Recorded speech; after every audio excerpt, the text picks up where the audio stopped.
And welcome, Hoosier Nation, to our 132nd episode of the Hoosier Sound, where we are the official podcast of Indiana HQ. We're recording this edition of the Hoosier Sound on Tuesday evening, March 10th, 2020, where I am your host, Noah Freeman.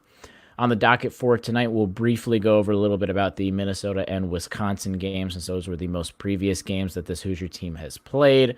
Then we'll go into, of course, the majority of the entire podcast. We'll be talking about the Big Ten tournament and the opponents Indiana will and could face.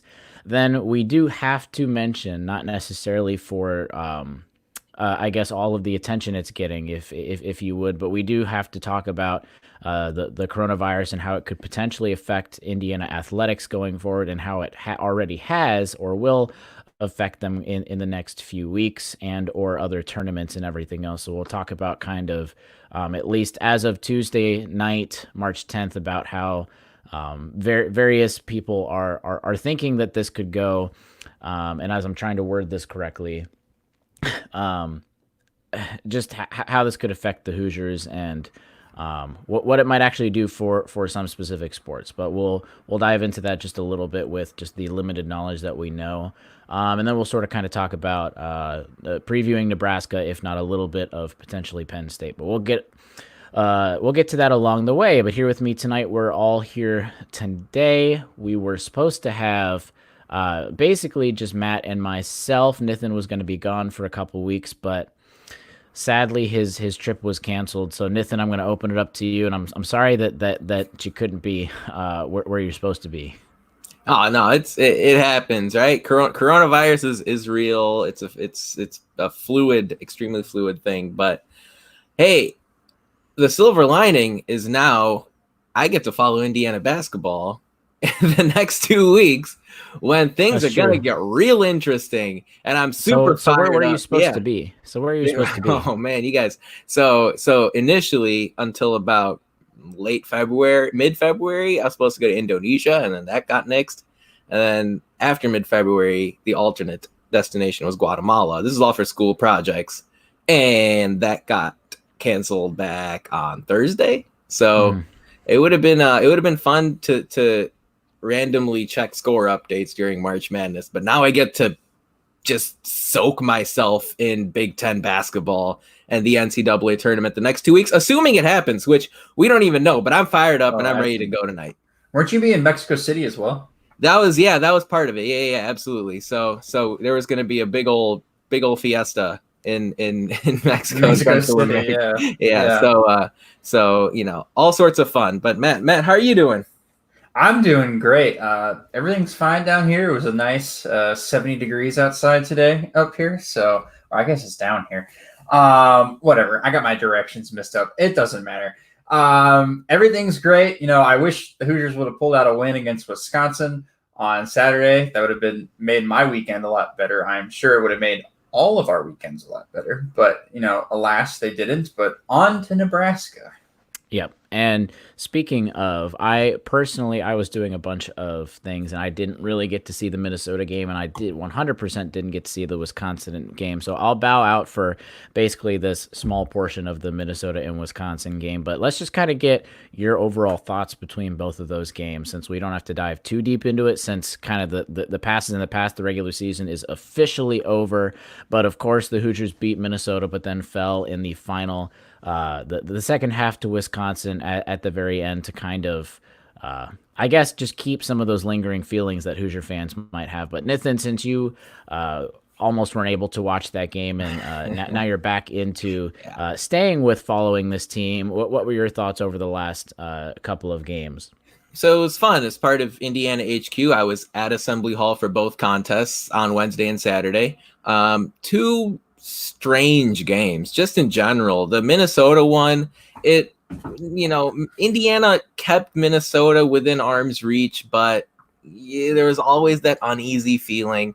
The big player of the game was Joey Brunk from Wednesday, and if he has a random showing where he has a 15.8 rebound kind of game, or he had 12 and 8 against Minnesota. Like if he has that kind of game in the Big Ten tournament, the NCAA tournament, Indiana fans and Archie Miller would be extremely happy. I mean, we hadn't seen it in a while. and he stepped up, especially against a pretty tough Minnesota front line led by Daniel Oturu. Trace Jackson Davis had an extremely quiet 18-9. It's all good, right? He's just a walking, double figure night, except on Saturday, I guess. But all in all, Indiana had to take care of business, and they did against Minnesota. Had they lost that game, things would have gotten really uncomfortable with Selection Sunday. They're already pretty uncomfortable, but by winning that game against Minnesota on Wednesday, Indiana, was able to relieve some tension among Hoosier Nation. That's what I saw. I mean, Brunk and Jackson Davis were the big time players. Matt, is there anything that stood out to you as far as that Minnesota game is concerned? Guard play against Minnesota, both on offense and on defense. Marcus Carr is Minnesota's best guard. And I remember we had probably 2 minutes left in the game, and the commentators were remarking about how little they said his name in this game. And that was pretty much all due to Rob Finney's fantastic defense on him throughout the night. Al Durham had a really good game, some really clutch threes. He was really attacking the basket in the second half. Rob had a really good first half, and then was more of a facilitator in the second half. But the guards both stepped up and played really well in the minutes that they did play. Trace, again, had a quiet 18 points. And it's hard to have a quiet 18 points, but Trace somehow manages to do it sometimes. And God bless him for it, because we need all 18 points from him. So it was a really good performance from Minnesota. You got anything else to add to that, Noah? Not necessarily. I got to see bits and pieces of it, but it was. That's right. Yeah. I mean, it was good for them to get a win, I feel like, and Sure. even though it doesn't feel like they've lost the last 3 of 4 games, but they've lost the last 3 of 4 games, and I think the topic that at least the optimistic fans are trying to take away is that the last 3 of 4 games, it's not like they've had a bad loss, or like, and I mean bad loss as in they haven't lost in a bad way. They haven't lost with a wide margin the last 3 of 4 games, and it doesn't seem like it's as bad. But when you've got the Wisconsin game where the Hoosiers are up until the final few minutes, and Wisconsin goes on a 12-0 run, Matt, it's something that all of those lingering feelings, those more negative feelings that have happened with this team, they're kind of bringing it back up, and they're bringing it back up at a time that is not necessarily good for this team going into multiple tournament play, potentially multiple tournaments in play. So was it kind of, in your opinion, Matt, more of a collapse on what this team basically did, or was it Wisconsin kind of overcoming, or how did you kind of make the final minutes of that Wisconsin game, as it didn't turn out for Indiana's favor? The hot take would say it was a collapse, but I'm going to go a little bit more realistic and say it was a combination of both. It was a collapse on the offensive end. I still think we played really good defense down the stretch there on Wisconsin. They made some really good shots, really hard, difficult shots, and Micah Potter played really, really well down the stretch there, especially playing with 4 fouls at one point. But yeah, look, you miss like 16 shots in a row on the offensive end. That ain't going to cut it. That's a choke job if I've ever seen one. However, at the same time, you were keeping them within arm's length because of the defense you were playing. And you should have been able to get out of that whole, that 0-16 run sooner. So it's a little bit of both. And again, the 0-16 didn't just coincide with IU going cold. It also coincided with Wisconsin playing much, much better and tougher defense down the stretch. They were a little bit leaky for a Wisconsin team throughout almost the entire game, I thought, until the very end when they finally locked up. And look, they won the game.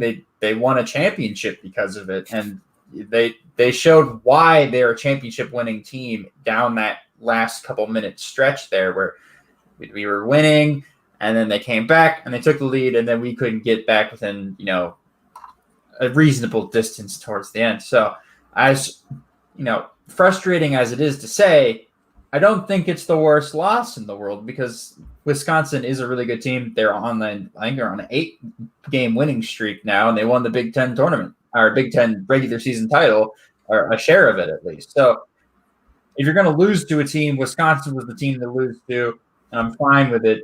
It's just very disappointing on the backs of a previous disappointing loss to Illinois, and then thinking everything got better in the Minnesota game.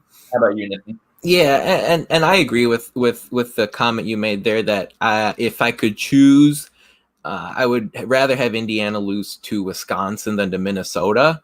But at the same time, if I'm an Indiana fan, I'm really frustrated with how that game went, because if you just hit a couple more shots at the end of the game, and I understand Wisconsin's playing good defense, and I understand that they're a top of the conference team, but if you just hit a couple more shots, or if you make a couple more of those layup looks, you get your 20th win.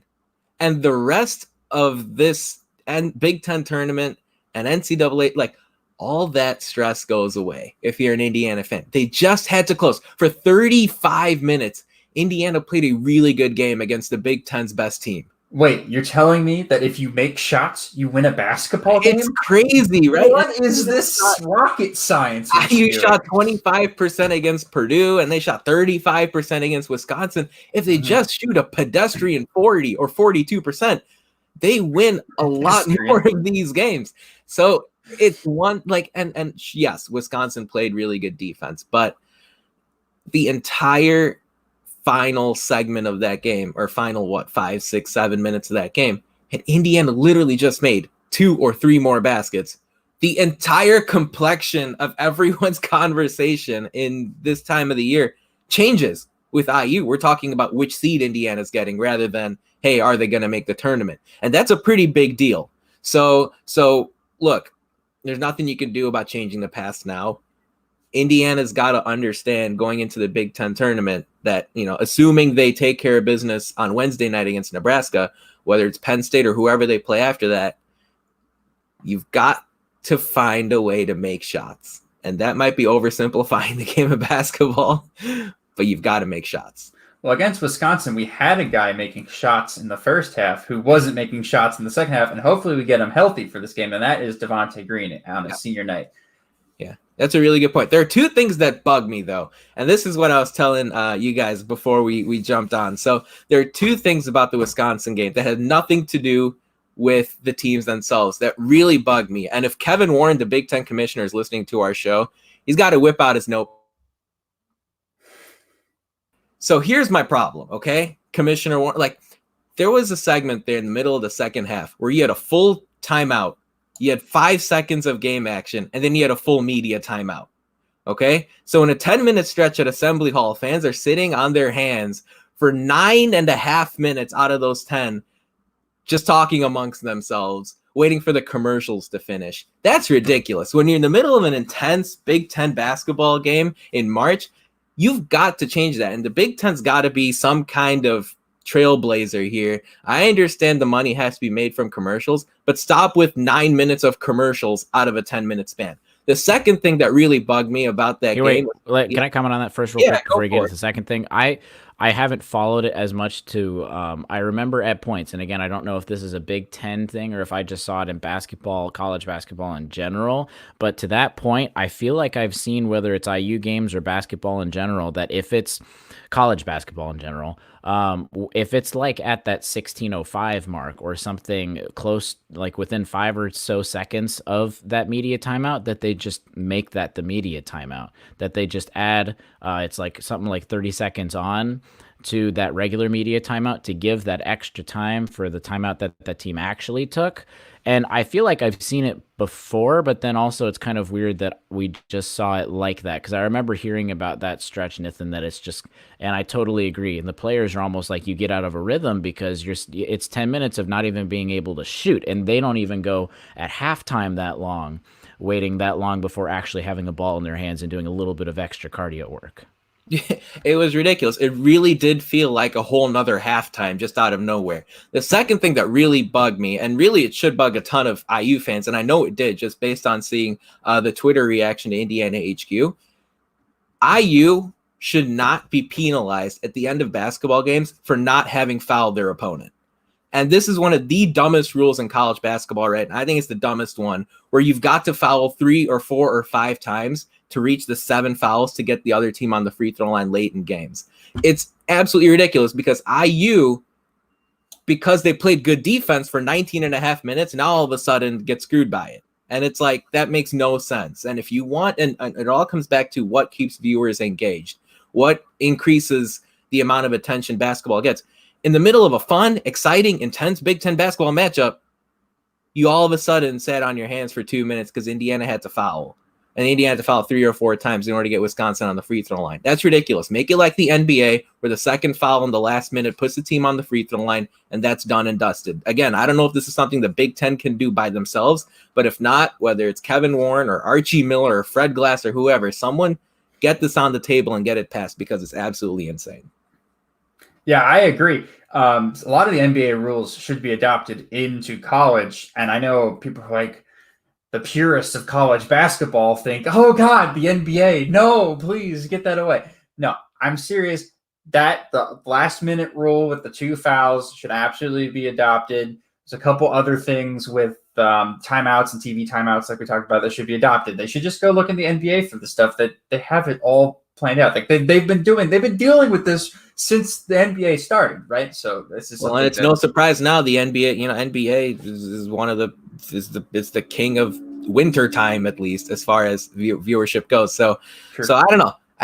It was really annoying to me because I'm trying to put myself in the shoes of fans across Indiana and Wisconsin and the rest of the college basketball land. And as you go into the conference tournament season, NCAA tournament season, these are 2 things that just need to be fixed ASAP. Yeah. Well, also, I don't even think college basketball is as pure as some people might say. It's not like it's baseball where you try and change one little thing and the entire a very large portion of MLB fans are just like, no, you can't do this just because it's been done like that. But yeah, I agree. The NBA's got it down, and Nathan, like you said, it's not just the end of the winter, but it dominates all of spring. You got a little bit of MLB openings, the spring trainings and opening days and opening weeks and stuff, maybe a little bit of the combine and draft stuff and the free agency with the NFL, but for the majority of I'd even say generously the other way, March to June is all NBA stuff as we get close to the playoffs per se. But let's get into some more of the Big Ten stuff. But before we do that, Nathan, who won the week this past week for IU sports? Yeah, it's a pretty cool story, actually. The Jack Titchener Award is something that gets handed out every year to the student athlete at IU that has the best academic accomplishment of the year, the highest GPA of the year. And that went to men's tennis player Andrew Redding won the Titchener Award as far as the most accomplished student athlete as far as academics. He's part of the men's tennis program. It's actually having a pretty good season right now. They're in the top 50. They have a pretty good record going into conference play. So in a week where men's tennis is usually not a premier program. Usually they're in the lower half of Big Ten play for their so they're not usually good teams. So that's good for them this year. Sorry. Yeah, for sure. No, that I mean, good call there.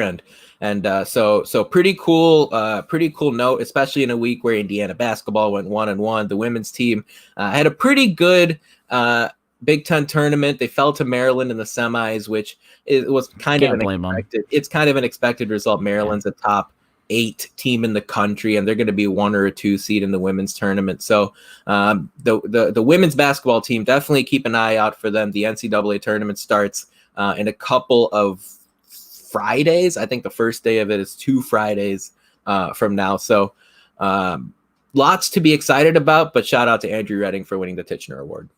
Yeah, the women's NCAA and conference stuff is always a little weird because they always do their selection Monday, the day after, and they start a day after the men's, but their conference tournaments are always usually a week earlier and everything. It's very strange, and we know why. It's because the men's are going to have to dominate some of the headlines just because it's obviously has more traction. But as we're getting on to the Big Ten tournament, I want to remind listeners to subscribe. If you haven't subscribed yet, we're on YouTube. Definitely hit that bell button after you subscribe. Live stuff, so you can come chat with us on Tuesday nights, 8:30 p.m. Rate us. We definitely want to hear your feedback. So you can either tweet us, Facebook, message us privately, publicly, Apple podcast ratings, whatever it is. We want to hear your feedback, whether it's good or something we can do better. That's what we want to hear. And then share the Hoosier Sound wherever you listen to podcasts. That's kind of how we get to grow the podcast. So if you even enjoy a little bit, or you think, hey, don't listen to these guys, just share us, and we'll appreciate that. So of course, as a lot of you might be listening to this, or if you're getting to it late, the Hoosiers might have already played their first game, but sadly they're playing on Wednesday night. They're going to go against, and we're going to start doing Big Ten rankings, number 11 Nebraska. The game, if IU's going to go far in this Big Ten tournament, be ready, especially if you're on the East Coast. Be ready for a lot of late games. They've got the last slated game every single time. So Wednesday it'll be about 25 minutes after the 6 o'clock game, which will roughly be 8:45 ish, give or take. 8:30, 8:45, depending on how the first game goes. And they've got Nebraska. We're going to preview Nebraska slightly, but I don't think we can summarize it in one sentence. Just Nebraska has been falling, and they've been taking a nosedive off of a cliff, and they've lost 12 straight games, and that's kind of how the end of their season has wrapped up. But assuming that the Hoosiers are able to take care of business, and I know especially with Indiana, even if it's a really, really good team playing a really, really bad team, a.k.a. Nebraska, ranked right now 152nd in KenPom, it's not a sure thing, and definitely I don't fault anyone. I feel more queasy than I should be for a matchup like this. Definitely don't fault any Indiana fans for having just a little bit of second guessing going into the Nebraska game. But if they take care of business, and we're going to talk about Penn State a little bit, only because there's obviously no time between us podcasting and when the next game will be. It's not trying to predict and trying to say like, hey, we're and just trying to be pretentious or something like that. We're just going to talk about it just in case, so that you're kind of a little bit aware if all the results end up happening. But if they win, they'll face number 6 Penn State on Thursday. Again, 25 minutes after the 6:30 game this time. So 9 o'clock, 9:15 tip-off for the Hoosiers again.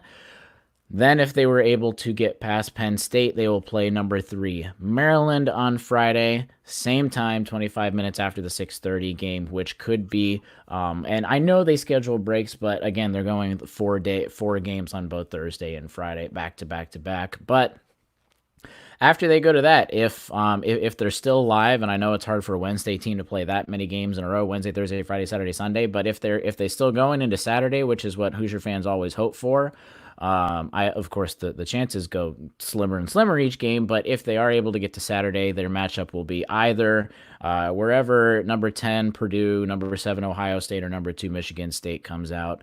That game is around 3:45-ish. It's 25 minutes after the 1 o'clock game, so 3:45, give or take. And then, of course, the game on Sunday, 3:30, which is just any of the other teams in the other bracket. So I don't know about you guys. We can first go into, I guess, the bracket as a whole. And especially with the Big Ten being so crazy this year, I think any game is up in the air for anyone. That's first and foremost, minus maybe some of those Wednesday games. After that, I think it's anyone's game more or less. But if you were to give like percentages and odds on like if I were to bet an uncomfortable amount of something on some of these games, I would feel more comfortable with the matchups that Indiana has gotten. I think the Penn State matchup is much better than someone like Ohio State.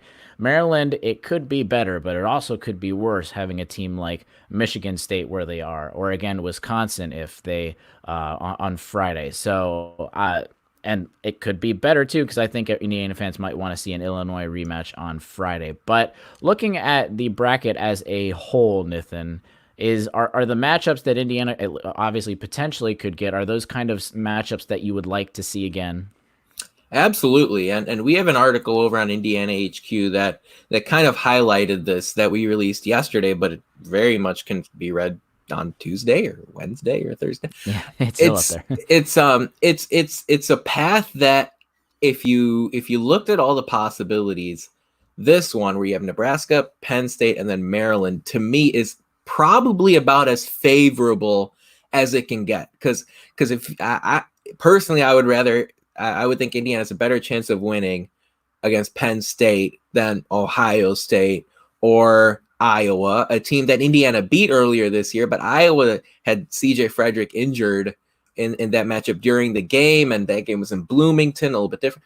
So I'm pretty optimistic about Indiana's chances on Thursday. And then if they get to Friday, Maryland has shown some real crazy inconsistencies this year, where at times they look like the Harlem Globetrotters or the Dream Team, and at other times they look like IUPUI or something like that. So did you just compare a Mark Turgeon coach basketball team to the Dream Team? You saw those guys play in Bloomington a few weeks ago. They started something like 8 of 10 for 8 of 9 from 3. But the Dream Team? I know. Or maybe they're the Monstars. Okay, maybe they're the Monstars. Yeah, that's who they are. But as far as the pathway, look, Indiana doesn't have to worry about Michigan State, for example, the team I would have least liked Indiana to face. They don't have to worry about them until Saturday. That Ohio State matchup isn't a possibility until Saturday as well. Yep. So as far as winnable games for Indiana, I know they have to start the tournament on Wednesday, but path seems pretty favorable to me. Matt, kick it over to you. I know you got a couple thoughts that you were shaking your head a little bit on some of those comments. Yeah, I was. I don't want to see this Maryland team at all because I don't want to see. Even though they've been faltering recently, as recent as 5 days ago, they were not really a lock, but they were a virtual lock for first place, and now they ended up obviously in ties, but they ended up as the number 3 seed. We just played Micah Potter, and then we have to go play Jalen Smith. I never want to see a 6'11" guy that can shoot the 3 again. I never want to see him again. Also true, yeah. Yeah, so especially playing us, we just don't have the personnel to match up well against anybody like that. So Jalen Smith, you're a great basketball player.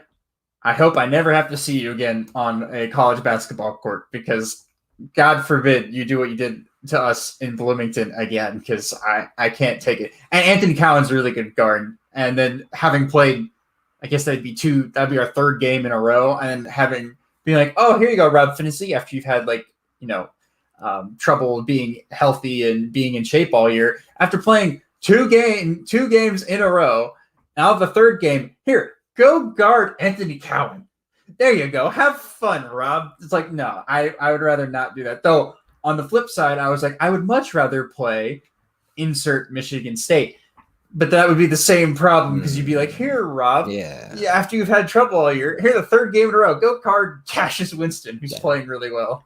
So, look, when you get deep into the tournament, it's almost like the better teams win, and then you have to play better teams. So there's no real favorable matchup when you get to this point in the tournament, right? You're just playing anybody. I think I would rather have seen Michigan State just because we've, again, had recent success against Michigan State. We're 3-0 in the last 3 games we played against Michigan State, and we're not 3-0 against Maryland, that's for sure.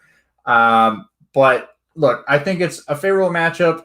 Penn State is slumping right now, and we just talked about that a little bit, and they haven't been playing well. Like, look, they just lost to Northwestern. That's how bad they're playing recently. If they just lost to Northwestern, that's saying a lot because Northwestern's awful.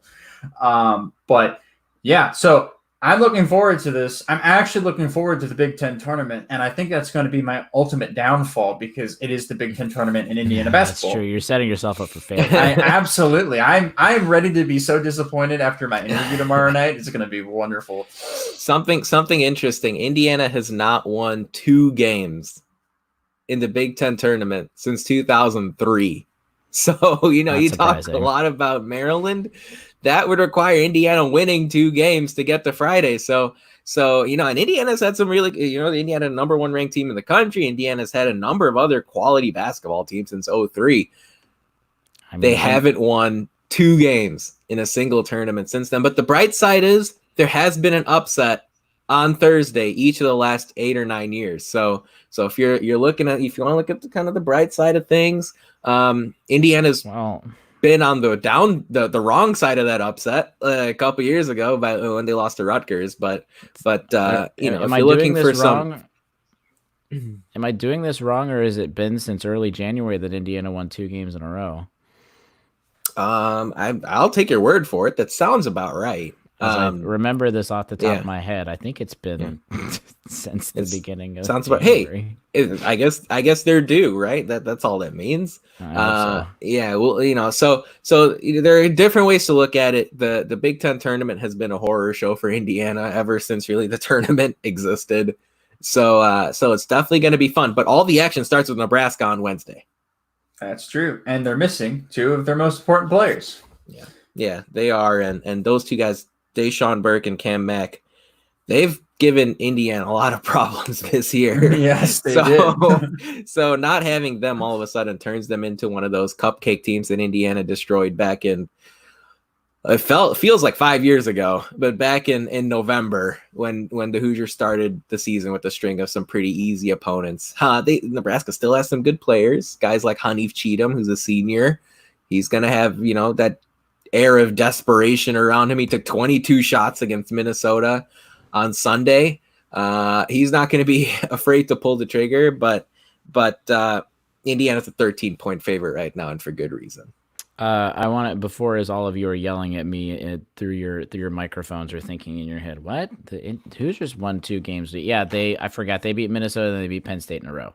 Obviously, we talked about at the time one of the two probably the best week that the Hoosier basketball team had since the beginning of the season. But I know you guys have a little. First, speaking of that potential Penn State game, I'm taking this completely from from Jared from the Assembly Colpados podcast on the Brink. He said that if the Hoosiers win Wednesday and their matchup on Thursday against Penn State, whoever wins that game will have the 9th best all-time Big Ten wins. Basically, right now, Penn State and Indiana will be tied if the Hoosiers win on Wednesday, and then whoever wins that game will go into the 9th best slot for Big Ten wins overall, which is very interesting that Indiana is tied with Penn State for a historically overall record. But in the tournament or in the tournament? Oh, okay. I was about to say, I was like, not overall. Yeah, not come overall. on now. I was doing the mental. We had to clear it up. I was doing the mental calculus in my head. I was like, that doesn't make any sense. Nope, it didn't make sense unless you glossed over the tournament word. But I think we've all had. I know, Nathan, you've had a different feeling. That's why I'm going to kick this to you first. With obviously everyone's like, all right, what does this mean for the NCAA tournament? Because I don't think anyone's expecting a Big Ten tournament win or like overall Big Ten tournament championship win. So it's like, at this point, everyone's like, all right, what's going to happen on Sunday? Sunday at about 6 or 7 o'clock, whenever, if the Hoosiers are going to hear their name or if it's going to be that awkward moment where they're talking afterwards. I think from what we've gathered with a lot of the majority of the bracketologists, at least as of now, have Indiana relatively safely in the tournament. I think a decent amount of the ones that usually fare and are the better bracketologists that rate the highest when it's all said and done, most of them have Indiana safely in, basically almost all of them. And the question is, of course, the first game is if there's a disaster that happens. I think first, definitely that's going to be Indiana's first bad loss of the entire, technically on paper, their first bad loss. And that's definitely going to move them down a whole bunch. But Nathan, I know you expressed this differently. I don't necessarily think they're completely out of the tournament if they lose that game. I know it definitely decreases their chance a lot, and you have a lot of argument to take them out compared to keeping them in. But I know you would thought a little bit different. Yeah, it's interesting. I don't think Archie Miller wants to play the waiting game from Wednesday night all the way. Of course, we're just seeing just playing the game that something does collapse. As of right now, I'm gonna say that if Indiana beats Nebraska, they're in the tournament, and if Indiana loses to Nebraska, they're out. That's just the way I see it right now because, while Indiana doesn't have any bad losses on their resume, losing to Nebraska would be number one, and it would be the last game you played until Selection Sunday. And as much as the selection committee, the tournament selection committee might not want to admit it, recency bias is real. And when you see a lot of bubble teams winning games against quality conference opponents on Thursday and Friday and Saturday and maybe even Sunday, all of a sudden now that Indiana lost to Nebraska is the last thing they see out of the Hoosiers. So the way I see it, if Indiana wins, they're in the field. However, to me, what still, and this is the way I felt for a couple of weeks, if Indiana makes the field but plays on Tuesday or Wednesday in the first 4, it just doesn't hold as much water, if you ask me. I think Indiana is more than capable of playing their way directly into the round of 64, Thursday, Friday, into the main field. And if they do, I think they can actually cause some problems for whoever their first round matchup, round of 64 matchup is. So that's, there's a couple things at play here. It's okay, is Indiana good enough with the win against Nebraska? Is their resume good enough to make the tournament? I think absolutely yes. But do they have to win by 20-something points against Nebraska, or maybe even beat Penn State on Thursday to get directly into the round of 64? That's a question I think only the selection committee can answer. I personally think that they're safely in, especially if they just get a W. I think they're still in regardless of if they lose that game, unless it's a huge blowout. Right now, I think a lot of bracketologists have, on average, maybe Indiana 9 or 10 seed, give or take. But that's generally the range that at least people have had a consensus on. And if they lose Wednesday, then that's when you're on. I definitely think play-in game potential with the committee teetering on the 11 seed, if not out. But if they win, I don't see why else they would go down to that kind of thing. So I would think, especially they win on Saturday, that they're pretty safely in the tournament. Matt, do you agree or disagree with either of our comments? I agree with Nathan. I think we lose this game, and that gives fuel to the fire that Oscar the Grouch from Sesame Street is, shouting and spouting over on ESPN, according to Archie Miller, that we should be out of the tournament, and that we don't have the resume or the wins or whatnot, and we're not playing our best basketball because we've lost 8 out of the last 12, even though we've played the hardest schedule in the country in the last 12 games. We lost 8 of the last 12, yada, yada. So it'll give people like Lunardi a platform to voice their somewhat, not biased, but just slightly antagonistic opinion towards IU. And that's not what we want.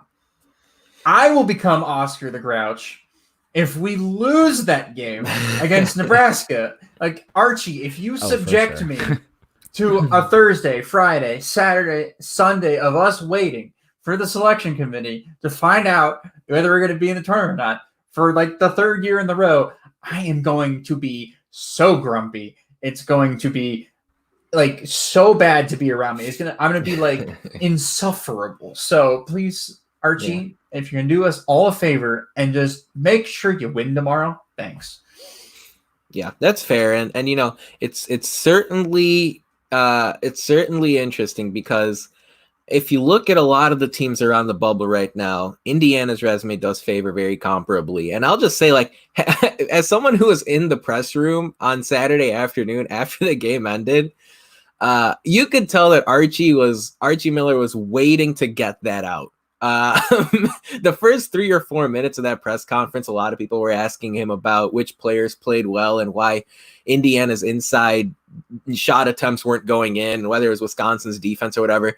At some point, Archie was like, I don't know what more you want me to tell you guys. And then Greg Doyle of the Greg Doyle of the Indy Star asked him about the tournament, and Archie was ready to go. And that was him just improvising, or maybe not, maybe planned it for 3-4 minutes. And wow, that was totally unexpected, him going straight after Joe Lunardi of ESPN. It was incredible, but I can see both sides. I can see people saying, hey, why are you complaining? And then I see the other side where it's, hey, he's got his team's back. He's making a case for Indiana, and the selection committee will possibly take a note of that. So it was just a real surreal moment, by far the most entertaining press conference moment of the season, and it just so happened to come on senior day at Assembly Hall. Yeah, there was no way that rant wasn't teed up. Like, There was absolutely no way he didn't have that like written down. There was too many Sesame Street references for that not to have been planned. Yeah, I was looking around. I didn't see a teleprompter or any. It was hilarious. But He was sitting in the locker room in front of the mirror while everybody's asking the seniors questions, just going over that's that. right. All right, Oscar the I'm Grouch, ready for Sesame Street. Okay, here we go. Yep. It was hilarious. All right, you guys can have your opinions about the bracketology. That's okay. We can all have your opinions. They can just be wrong opinions. I'm gonna go with the bracketologists that do this for a living, and I'm gonna trust them that Indiana is safely in the tournament. And we can all just laugh at Matt and Nathan if they I especially with what Matt was saying. I think if Indiana loses anyway, I think almost getting in the tournament is at some point almost the least of our worries, just because they ended up losing to Nebraska at that point. But hopefully then they can just get on to Thursday. Can we all verbally agree that they're safely, at least on this podcast, all three of us are safe? The Indiana safely in if they win on Wednesday, even if it's just a 1 point game, just win. Yeah. All right, so let's just take care of business for once. They could take care. They could take care of business when Saturday, but they didn't. And let's just end this 3-year losing streak, if you will, on not making the tournament. But let's quickly talk about our social media shout out of the week. So Matt, give us your social media post of the week for the Hoosiers. All right, so my social media shout out of the week, it's a little bit different this week. News came out today on the Indiana basketball Twitter account that Kent Benson just had heart surgery and he's recovering from it. Of course, that is the legendary center for the 1976 undefeated Hoosiers, Kent Benson, who had heart surgery. So prayers up to him, thoughts out to him and his family as he's going through that right now. Which probably is the worst possible time to have surgery, but I don't think you can really prolong not having heart surgery. I don't know. I'm not a cardiologist, but I assume that's pretty important. But anyways, yeah, so thoughts up to him. Of course, if you're not following the IU basketball account, I don't know what you're doing, but so you should definitely follow us for some more news and keeping up to date, like, classes being closed for 2 weeks after spring break. That was tweet that was popping on the Indiana HQ Twitter account. So go follow us on Twitter and Instagram. Yep. Indiana.HQ for Instagram, Indiana HQ for Twitter. And I guess, sorry to interrupt, but just to be clear, so that we don't get angry people knocking at my door. Classes, in-person sessions have been suspended. Yes. Yeah. They've just been moved online. So if you have classes that meet in person in Bloomington, you are still obligated to go online and learn from your professors that way. All right. Yes. Just not in person. So just to make sure there's no angry protesters at my door. Speaking of, as we get into that, so since the coronavirus is now relevant, at least in terms of sports, not just our everyday lives, but it is becoming relevant in sports. And I know some people might have different reactions to this, whether some people think the media might be overreacting or we think that this is a good thing to be safe, rather safe than sorry. Whatever it is, we're just going to talk about how it could definitely affect Indiana. And I know Nathan's on campus currently, so I'm going to shoot this over to him. Nathan, at least in terms of Indiana and basically all the news that came out today, and again, there could be news when you start reading this or listening to this podcast that has just changed everything, and that's with, I think, everyone everywhere. But what has kind of come down with Indiana? How is it affecting, like you said, classes, but how is it affecting athletics? We've saw something about like trips and stuff being banned and everything. Does that affect the athletes, or what was that message that basically came from President McRobbie earlier today? Yeah, so like Matt said, he's not a cardiologist. I'm not. I guess it would be like a immunologist. Matt, you're on mute, but I'm sure you made a hilarious joke. What was that? I said epidemiologist. Oh, that's right. Yeah. Sure. I'm none of those. But from the athletic standpoint, there are a lot of moving pieces still. This is a very fluid situation. One of the interesting bits of information that McRobbie sent out to the students and to the faculty as well was basically in Bloomington, having large gatherings of people is not recommended. If you have something that you have already scheduled, try to get out of it. If you haven't scheduled it yet, don't schedule it. And I was just thinking off the top of my head, Indiana women's basketball, for instance, could be hosting NCAA tournament games, but that's not scheduled yet. It hasn't been finalized. So that's certainly something to keep an eye out for. Indiana's women's team might also not be a host team, in which case, none of this would be an issue. But obviously with baseball and softball teams playing here, definitely a lot of moving parts. There were some reports later on Tuesday night, just before we recorded this, that domestic travel for athletics teams does not fall under the overarching Indiana University domestic and international travel ban associated with the coronavirus. So if Indiana makes the NCAA tournament, if they have to fly to Tampa or to Sacramento, California, which by the way, both are actual NCAA tournament sites, they currently will be allowed to. But of course, a lot of this might not be under Indiana University's control. You saw earlier this morning, the Ivy League canceled their conference tournament. A few other conferences have decided to hold their postseason tournaments behind closed doors, where spectators are not able to go and attend. So the MAC as well. Yep. In Cleveland. And by the way, the first four is in Dayton, Ohio, possibly an event there where Indiana or some other schools will play that game. Well, especially the Ohio stuff. Sorry to interrupt. The Ohio governor is one of the guys, at least actively on Twitter today, that was talking about at least trying to push that, just taking out the spectators thing. So that's, I guess, a lot of where that was coming from too. Yeah. And I think what this all comes down to is no one really has a solution for stopping the spreading of this virus besides, hey, let's just not all have needless gatherings of thousands and thousands of people. And I say needless because at the end of the day, basketball or baseball or whatever is just a small part of our lives compared to what this is news to me, a potentially fatal disease. So a lot of moving parts, a lot of moving pieces. As far as things are considered right now, the Big Ten tournament is still on for all of you to listen to, go and attend on Wednesday night or Thursday night or whatever. But just, keep your phone at hand and stay tuned to the news because things can literally change any minute. Yeah, we'll try and keep it at least centered. I know there's a lot of people to go through it, and you could scroll through Twitter. It is a shameless plug for us, but we're going to try and at least keep all those updates on there if you want just one spot to look for. So Twitter will be definitely the biggest source of news for that. I had to step away for a sec real quick. Nathan, did you talk about how this could potentially affect the women's basketball? Okay.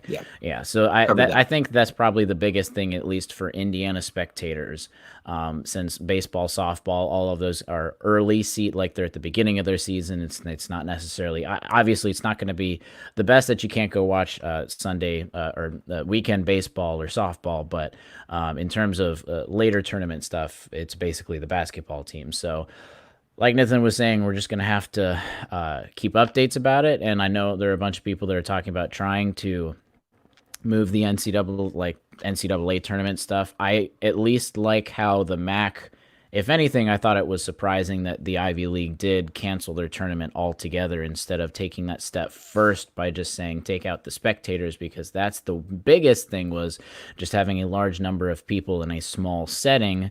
And when you just take out all the spectators, all you got is the team members and obviously all the people around the program immediately. And then if you want to add the family members or even not, and the only media people you could have there is maybe an announcer, the two announcers, just to technically have the TV side of it. But I thought that was interesting that they canceled the Ivy League instead of did something what the MAC did, where they just took out all the normal people. The difference though is that in the Ivy League, the tournament is at the schools itself. It's not at a designated site.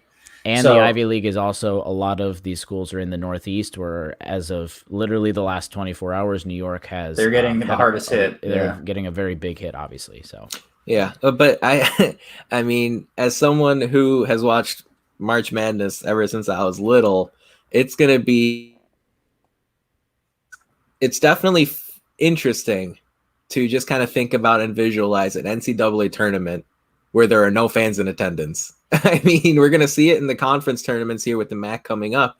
It's like the MLB a few years ago, a little more than a few years ago with Baltimore, a city that's relatively close to me with all those riots, and they had to play an Orioles game. And everyone just, if you didn't get to see it, basically just talked about the amount of stuff you heard that you would never hear because there's no white noise from the crowd. It's a little different to me just because, we've seen a number of baseball games, especially regular season games where you're playing 1 out of 162.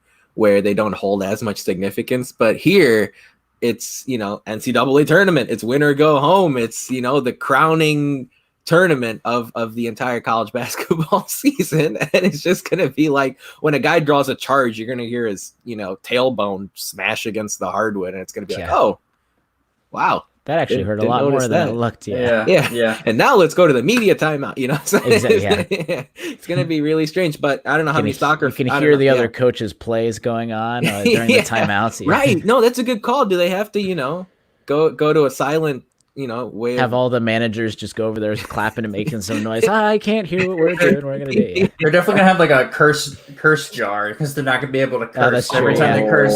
Wow. Yeah. And we're going to hear all like the arguments between the coaches and the refs. The refs. Yeah.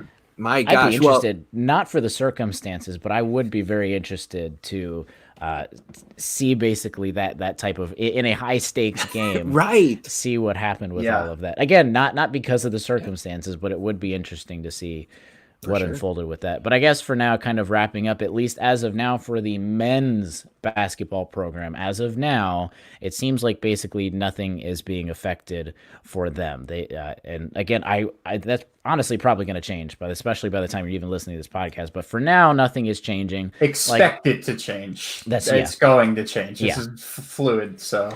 But yeah, the Big Ten tournament, I mean, if they're going to cancel it, they'd be rolling a lot of heads at this point since we're going into Wednesday morning and the games are basically today when we're recording this podcast. But a lot of stuff that'll keep changing. So like Nathan said, just be on high alert and just be able to, and some of you might even already be at home just from away from work because they might have already said, hey, go home. So I think all we have left really just Nebraska again. We talked about it's going to be around 8:45 p.m. Eastern time. It's obviously Big Ten tournament, so a lot of BTN that you're going to have. Nebraska 152nd Ken Palm. ESPN right now is 88.2% chance in favor of the Hoosiers. Ken Palm slightly lower at 82%. Then you go down to Penn State. Obviously, you don't have necessarily a lot of predictors, but right now Penn State is 26 in Ken Palm. And again, 9:15-ish on BTN. So just think 8:45, 9:15, the next 2 to 3, hopefully, obviously, the next 1, 2, or 3 nights that you'll be able to watch the Hoosiers. Big Ten Network. Any wrap-up thoughts as we wind down, Nathan? Well, let's get a prediction from all of us. How many games does Indiana win this weekend in the Big Ten tournament? I'll start, and I think they win just one, beating Nebraska, making it to Thursday, losing to Penn State. Matt, what do you have? You know what? I'm going to be the positive person on this podcast, and I'm going to go with 3. 3. Wow. I thought you were going to say that's winning on Friday. So you're going to talk about beating Maryland, the team that you didn't want to face? 3. I told you, I'm going positive. I don't want to face them. I don't want to play them. I don't want to be in the same room as them. But I believe if we win 2, that Devontae Green's confidence is going to be an all-time high, and then he's going to have a great game against Maryland on Saturday? Friday. On Friday. And we'll win Friday, and then we'll lose Saturday in some heartbreaking fashion. But yes. If you're not watching on YouTube, my face has never done that on this podcast before because Matt just talked about how he didn't want to face Maryland, and he just said they're going to beat Maryland. So I guess I'll take what we can get. I'm going to say 1 just because I don't want to set myself up for failure. If it was any other circumstance ever, like even the NCAA tournament. Even the NCAA tournament, give me those 2, even if it was like the same exact team, I'd say they win both games just because, again, like we talked about earlier, Penn State is not necessarily hot at the moment. They're not Nebraska cold, but they're not hot at right now, and I think they very well could beat the Nittany Lions, but I'm just going to say for now, just so we're not disappointed, then it's kind of a cherry on top if they win Thursday. I'm going to say 1, but for sure, definitely they can win 2 games. I'm Matt, speaking into existence 3. I'm hoping 2, and I'm guessing 1. So this is how we're doing this. I'm setting myself up I'll take to that. not possibly be upset. Wow. Well, unless they lose on Wednesday, and then Then what? Then all bets are there's off. nothing that could prepare me for that. That's So true. By the way, one piece of news on the court to keep track of: Penn State suspended Mike Watkins, one of their important suspended players. Yeah, I know. Outside of Indiana, though, nothing from Yes. Indiana yet. Yes. Yeah. Cross your fingers. Not even yet. Just Never, please no. Penn State suspended, I believe, starting center Mike Watkins for their last game against Northwestern, a game they lost. There's no news right now as far as whether or not he's going to suit up on Thursday, but just something to keep an eye out for that we had not mentioned up to this point. But that's all I've got. Yep. Any closing 30-second thought, Matt? Nope. Stay safe out there, everybody. Coronavirus is a real thing. Nathan's got his mask on / glove on his face. Currently, if you're not watching the podcast on YouTube, which you should, go listen to it. Stay safe out there. Enjoy the games this weekend. And then, it's the best time of the year. It's right around the corner. It's March, baby. It's spring break. Enjoy it, everybody. Next Tuesday, think about it. Next Tuesday, we're going to be talking about the NCAA tournament. The Hoosiers will be in or out. Selection Sunday is on Sunday. We're going to try and have a bracketologist like we do every year to talk about the tournament, give some predictions, get ready to fill out those brackets. I get to do brackets soon. Maybe if we're up to snuff, Indiana HQ might put out like a fan bracket or something like that, and we can have participate or whatever. We'll see. But hey, it's the happiest time of year, regardless of not regardless, but obviously the Hoosiers being in the tournament helps. Obviously, that happiest time of year. That's what we would all prefer. But Selection Sunday this Sunday finally. But that's going to wrap it up for our 132nd show of the Hoosier Sound. Thank you all so much for joining us. Thank you to the live audience, as always, for coming out, participating in the chat. We really appreciate your support. Be back next Monday, as always, for another edition of the Hoosier Sound Off. News and updates, like we said, Twitter, subscribe so you don't miss out on the weekly episodes. And especially listen early, since this one is going to go irrelevant a little quicker than maybe most weeks. But most importantly, if you enjoy our show, leave us a review. Apple Podcasts, Facebook. Tell a friend, share links. Your support is how we grow this podcast. But as always, thank you for listening, Hoosier Nation, and we'll see you next time. Bye, guys. See ya.